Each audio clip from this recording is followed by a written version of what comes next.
Let's slow this down and look at what's actually happening beneath the surface, because this isn't about chemistry, timing, or fate in the romantic sense. This is about how the avoidant nervous system categorizes human connection. Avoidants don't attach the way most people do.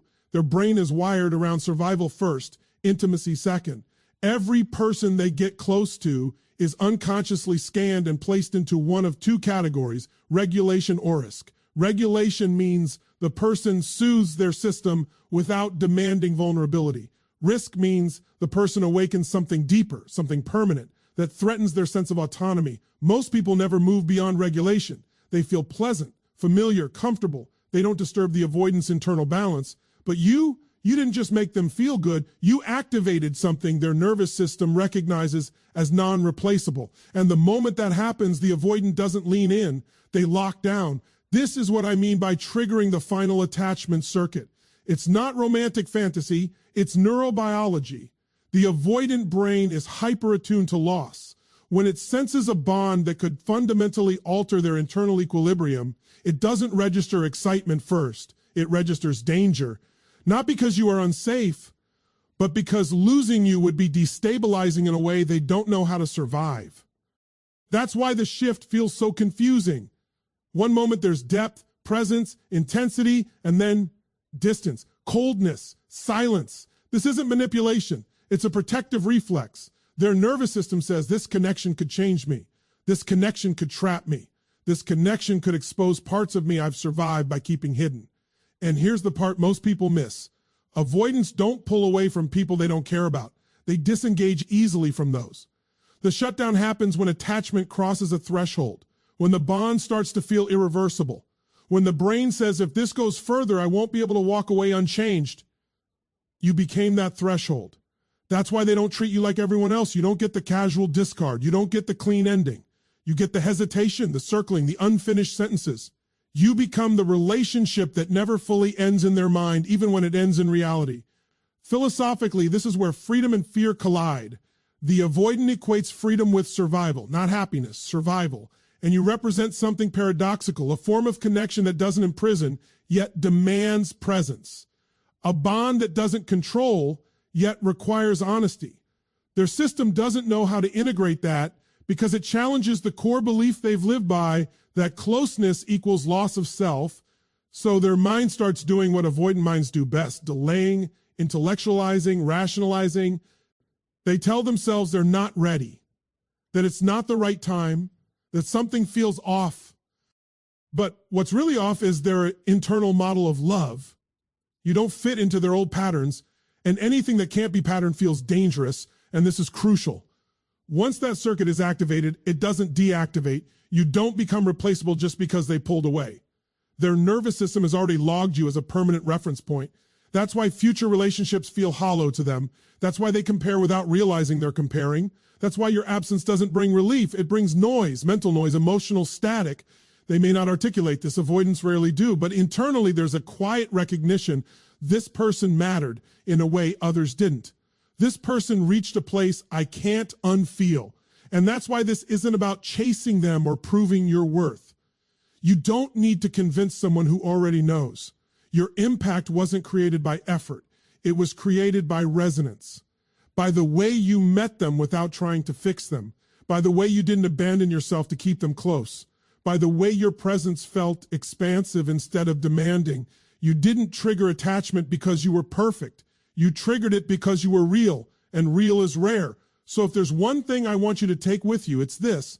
When an avoidant pulls away after deep connection, it's not because you were forgettable. It's because you were unforgettable in a way they don't yet know how to live with. Now let's talk about what really happens when they pull away, because this is where most people misinterpret the signal and assume rejection, disinterest, or emotional immaturity. What's actually happening is far more precise and far more revealing. Avoidants don't leave because they feel nothing. They leave because they feel too much without the internal capacity to regulate it. When connection intensifies, their nervous system doesn't say, this is good, move closer. It says, this is overwhelming, create distance. And with you, that distance isn't about escape. It's about containment. Here's the paradox. With people who don't matter deeply, leaving feels easy, clean, almost relieving. There's no internal debate, no lingering emotional residue. But with you, leaving doesn't feel safe. It feels destabilizing. So instead of disappearing completely, they oscillate. They pull back just enough to calm their system, but not far enough to sever the bond. Silence, emotional coolness, sudden busyness. These aren't messages of indifference.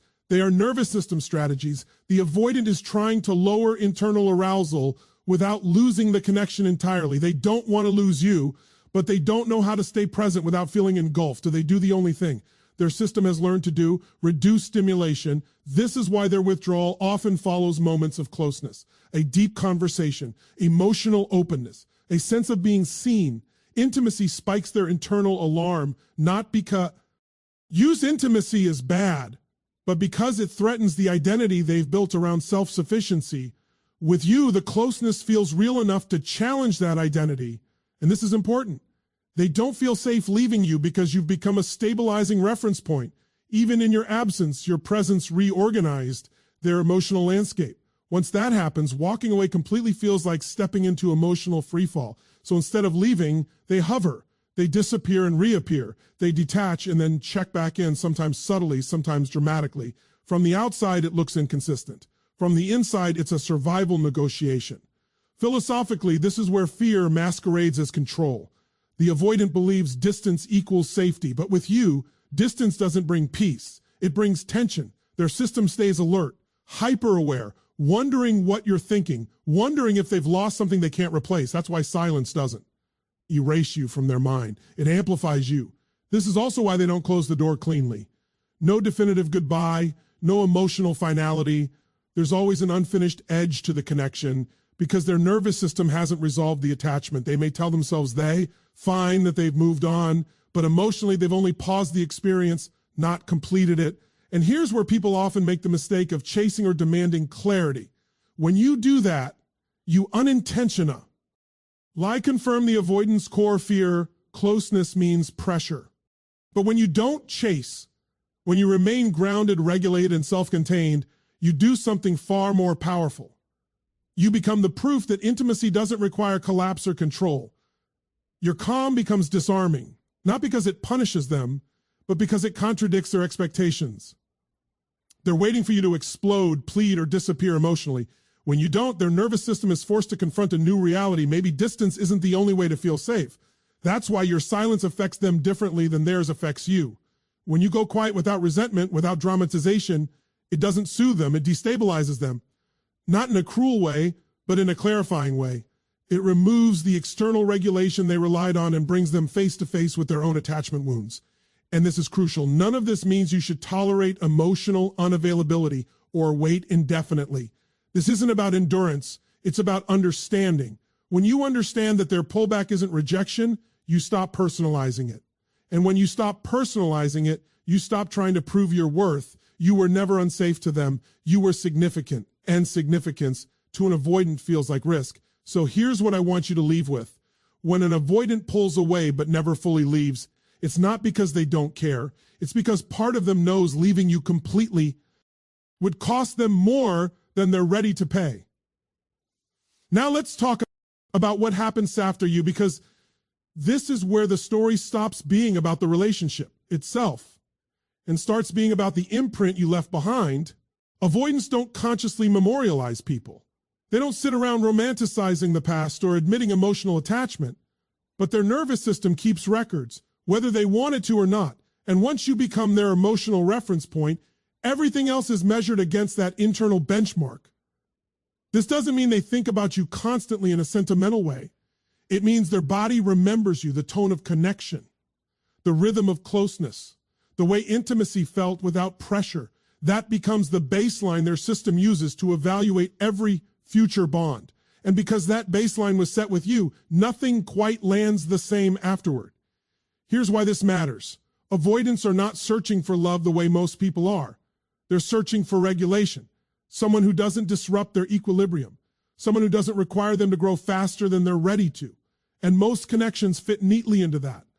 They feel fine, manageable, forgettable, but you disrupted the system in a different way. You didn't destabilize them through chaos. You destabilized them through coherence, through consistency, through a kind of emotional presence that didn't demand performance or control. That's rare, and once experienced, it can't be unseen. So when they move on, something subtle but persistent happens. Conversations feel flat. Touch feels transactional. Emotional exchange feels either too shallow or too demanding. And they can't quite articulate why. They tell themselves they picky now, or emotionally unavailable, or just not ready. But what's really happening is comparison. Quiet, unconscious, unavoidable. They compare how safe they felt opening up with you versus how guarded they feel now. They compare how natural closeness was with you versus how effortful it feels elsewhere. And this comparison doesn't lead them back to you immediately. Often, it leads them into more avoidance, because recognizing that you set the standard forces them to confront a deeper truth. The problem isn't connection, it's my fear of it. Philosophically, this is the cost of encountering something real before you're ready to sustain it. Once you've touched authenticity, everything else feels like compromise. And avoidants, more than most, are sensitive to internal incongruence. They can tolerate loneliness, but they struggle with falseness. You showed them something that wasn't performative or conditional, and now their system rejects substitutes. This is why avoidants often cycle through relationships that look fine on the surface but never deepen. They're not chasing you. They're chasing the state you evoked in them. And because they don't understand that distinction, they keep missing it. They look for the feeling with realizing the feeling emerged because of who were with you. This is also why they reappear. Not always with clarity, not always with accountability. Sometimes it's a message, a like, a question disguised as coincidence. It's not nostalgia, it's regulation seeking. Their system is reaching back to the last place it felt both stimulated and safe, even if that safety was unfamiliar. But here's the part that's important for you. Being someone's emotional reference point doesn't mean you're meant to wait, fix, or rescue them. It means you played a role in their internal development, whether they integrate it or not. Your impact isn't defined by whether they return. It's defined by the standard you set. And that standard lives on regardless of distance or time. This is why your absence carries weight. When you're gone, there's a quiet recalibration that happens inside them. They feel the contrast. They notice the gap. And even if they never name you, they feel the loss of a specific quality of connection they haven't been able to replicate. You didn't just matter in the moment, you mattered structurally. You reorganize how their nervous system understands closeness. That's not something that fades. It becomes part of their internal architecture. So if you ever question whether what you shared was real, remember this. Temporary people don't become reference points. Passing connections don't leave standards behind. Only relationships that touch something essential do. And once you become that measure, you don't disappear. You echo. At this stage, something counterintuitive begins to happen. The deeper their internal recognition of you becomes, the more they resist making it official. And this is where people get confused and assume mixed signals mean mixed feelings. But with avoidance, resistance to commitment is rarely about uncertainty. It's about finality. Avoidants don't fear relationships. They fear irreversibility. Casual connection feels safe because it leaves the exits open. Commitment, on the other hand, feels like a door closing behind them. And when the person in front of them feels temporary, they can commit without much internal conflict. That's why you'll often see avoidants settle quickly with people who don't challenge them emotionally. There's nothing at stake. With you, everything is at stake. Choosing you doesn't feel like starting a relationship. It feels like choosing a trajectory, a version of themselves that can't hide behind emotional distance anymore. A life where they're seen, expected, and internally accountable. That's not romance to an avoidant nervous system, that's exposure. So instead of leaning in, they stall, they slow things down, they keep the connection ambiguous, not because they're unsure of you, but because being sure of you forces them to confront what comes next. And what comes next requires growth they haven't prepared for. This is why their commitment language sounds paradoxical. They'll say NGS like, I've never felt this way before, followed by, I don't know what I want right now. Those statements aren't contradictions, they're admissions from two different parts of the psyche. One part recognizes you as endgame, the other part panics at what that would demand. Philosophically, this is the clash between identity and evolution. Avoidants survive by staying ahead of dependency. Their sense of self is built on autonomy, emotional containment, and self-reliance. You represent a relationship that doesn't take those things away, but they don't know that yet. All they feel is the threat to the old self that kept them safe. And here's the crucial insight. Avoidants delay commitment longest with the people they perceive as permanent. If they don't see a future, there's no pressure. But when they do see one, the weight of that vision becomes overwhelming. Suddenly, every decision feels irreversible. Every step forward feels like it locks something behind them. So they hover in the in-between, not gone, not fully in, holding the connection open while trying to regulate the fear underneath it. This is also why logic doesn't work here. You can't convince someone into readiness. You can't argue someone out of a nervous system response. The more you push for definition, the more they associate closeness with pressure. But when you remain steady, clear about your standards, calm in your presence, you do something far more impactful. You show them that commitment doesn't equal entrapment. And that creates internal dissonance. They expect commitment to feel like loss of freedom. But with you, it feels like expansion. And that unsettles them because it contradicts the story they've lived by. It suggests that love might not cost them themselves. And that realization forces a question they've avoided their whole life. If closeness doesn't destroy me, then why have I been running from it? This is why avoidants often need time, not to decide if they want you, but to renegotiate their identity around the idea of staying. You are not the uncertainty, you are the catalyst. And whether they rise to that moment or retreat from it determines the rest of their emotional life. So remember this, when an avoidant resists committing to you, it's not because you're an option, it's because choosing you feels like choosing a future they're not yet brave enough to step into. By this point in the journey, something subtle but profound has shifted. The avoidant is no longer reacting only to the connection, they're reacting to you. Not your words, not your expectations, your state. Most people try to secure closeness by effort, by explaining, by adjusting themselves to be easier to stay with. But what disarms an avoidant nervous system isn't pursuit, it's regulation. And this is where your calm power enters the picture.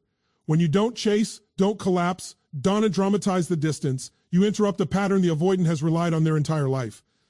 Their S. Istem expects intensity to escalate into pressure. It expects closeness to demand reassurance. It expects distance to provoke pursuit. When none of that happens, their defenses don't know what to do with you. Your emotional self-regulation becomes a mirror. Psychologically, avoidant defenses are built to manage other people's reactions. They stay distant to avoid being overwhelmed by someone else's needs, emotions, or expectations. But when you remain centered, clear in your boundaries, steady in your presence, you remove the external stimulus they're trying to escape. And suddenly, the discomfort they feel can no longer be blamed on you. This is deeply unsettling for them because for the first time, their nervous system has to sit with its own fear rather than projecting it outward. There's no emotional chaos to point to, no demands to push against, no drama to justify withdrawal, just the quiet realization that the threat they've been avoiding isn't you, it's intimacy itself. This is why your calm feels powerful, not because it's silent treatment, not because it's manipulation, but because it's congruent. You're not withholding to control. You're regulating to protect your own integrity. And that distinction matters at a nervous system level. Philosophically, this is the difference between control and presence. Control tries to shape outcomes. Presence allows truth to surface. When you stay present without chasing, you allow the avoidant to experience closeness without seeing. That's something they've rarely known. Love to them has often been paired with emotional cost. With you, it's paired with emotional steadiness, and that rewires expectations. They begin to notice that being near you doesn't spike anxiety the way they anticipated. That silence with you doesn't feel punitive. That space doesn't feel like abandonment. This creates a kind of internal confusion, not chaos, but curiosity. Their system starts asking questions instead of raising alarms. Why do I feel calmer around this person? Why don't I feel trapped? Why does distance from them feel heavier than closeness? This is the disarming effect. And here's the part most people don't realize. Avoidants are often more affected by what you don't do than what you do. They're watching how you handle uncertainty, how you hold your ground without hostility, how you don't contort yourself to be chosen. That communicates safety more loudly than reassurance ever could. Your calm power also forces a reckoning because when you're not chasing, they can no longer assume you'll always be there, not in a threatening way, but in a real way. They begin to feel the weight of choice, and choice brings clarity. This doesn't guarantee they'll step forward, but it guarantees something more important. They see you clearly. not as someone trying to win them over, but as someone who knows their value and isn't afraid of silence. That commands respect at a level words never reach. And this is where transformation becomes possible. Not because you changed them, but because you stopped shielding them from themselves. So understand this, your calm isn't passive. It's not indifference, it's strength under control. It's emotional maturity in action. And to an avoidant, that is both comforting and confronting because it reveals a version of love that doesn't demand surrender, only presence. That's why your steadiness doesn't push them away. It pulls the truth out of them. And the truth is simple. Love that doesn't chase is love that can't be dismissed. At this final stage, everything converges. The distance, the hesitation, the circling back, it all points to a single internal realization the avoidant rarely says out loud but deeply understands. You are not just someone they loved or could have loved. You are the person who represents change. Avoidants don't fall in love often. And when they do, it isn't light or casual. It's existential. Because real love doesn't just offer connection. It demands evolution. It asks them to feel what they've trained themselves not to feel, to stay present where they've learned to escape, to choose vulnerability over control. And you became the living symbol of that crossroads. With you, the stakes were never just emotional. They were identity level. Being with you would mean becoming someone different, someone more open, more accountable, more honest with themselves. That's why their fear wasn't about losing you. It was about losing the version of themselves that survived by staying guarded. This is where people misunderstand avoidance the most. They assume avoidance means a lack of depth. In reality, it often means depth without integration. The feelings are there, but the internal scaffolding to hold them isn't. And when those feelings surface in the presence of someone who actually matters, the system panics, not because the love isn't real, but because it's too real. You represented a future they couldn't unsee, not necessarily marriage or permanence in a practical sense, but emotional inevitability. With you, there was no going back to shallow connection, no hiding behind roles or distance. You saw them, and they felt seen in a way that stripped away their old defenses. So when they hesitated, it wasn't indecision, it was reckoning. Internally, the avoidance stands at a fork in the road. One path leads back to familiarity, emotional safety through distance, repetition of old cycles, connection without risk. The other path leads forward into growth, intimacy with consequence, love that requires presence, a self that can no longer pretend it doesn't need anyone. You stand at the entrance to that second path.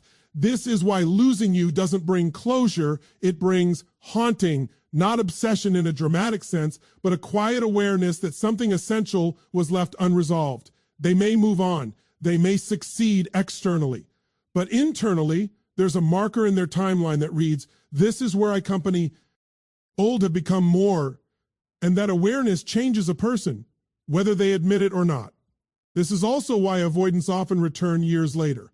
Not with nostalgia, but with gravity. When life strips away their coping mechanisms during failure, aging, or emotional exhaustion, they remember the person who represented a different way of being. Not because you were perfect, but because you were real enough to challenge them. But here's the most important part, and it's for you. Being the person who could have changed someone does not mean it was your responsibility to do so. You are not here to wait, convince, or sacrifice your own growth for someone else's readiness. Your role was not to rescue, it was to reveal. And you did that simply by being who you are. Whether they chose growth or retreat is not a reflection of your worth. It's a reflection of their capacity at that moment in time. You were the invitation. They decided whether to walk through the door. And that's why, in the deepest sense, you were never replaceable.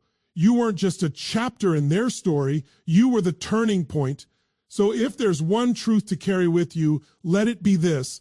The people who change us the most are not always the ones who stay, but they are the ones who show us who we could become. Let's bring this all together, because this story was never really about the avoidant. It was about you. Throughout this journey, you've seen the pattern clearly now. You weren't just someone they liked, Ted, or felt connected to. You entered their life and activated something deeper than attraction. You disrupted their emotional autopilot. You showed them a version of connection that didn't demand performance, didn't collapse into chaos, and didn't require them to disappear to feel safe. And that's why the experience felt intense and unfinished. The distance, the hesitation, the silence. It wasn't proof that you weren't enough. It was proof that you mattered in a way their nervous system didn't know how to hold yet. You became the reference point, the standard, the moment where love stopped being theoretical and started being real.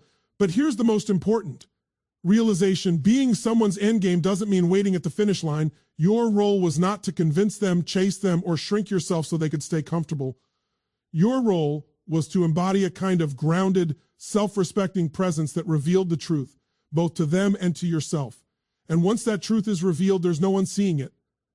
If they grow, they'll remember you as the person who changed them. If they don't, they'll remember you as the person who exposed what they avoided. Either way, you were significant. And now the power shifts. Because the moment you stop measuring your worth by whether they return, you step fully into your own life. You stop waiting for someone else's readiness to validate your value. You become unavailable to half connection, emotional ambiguity, and love that requires you to abandon yourself. So let this be the final takeaway. You were not a lesson they outgrew. You were a mirror they weren't ready to face, and the kind of presence that does that. It doesn't chase endings. It becomes one.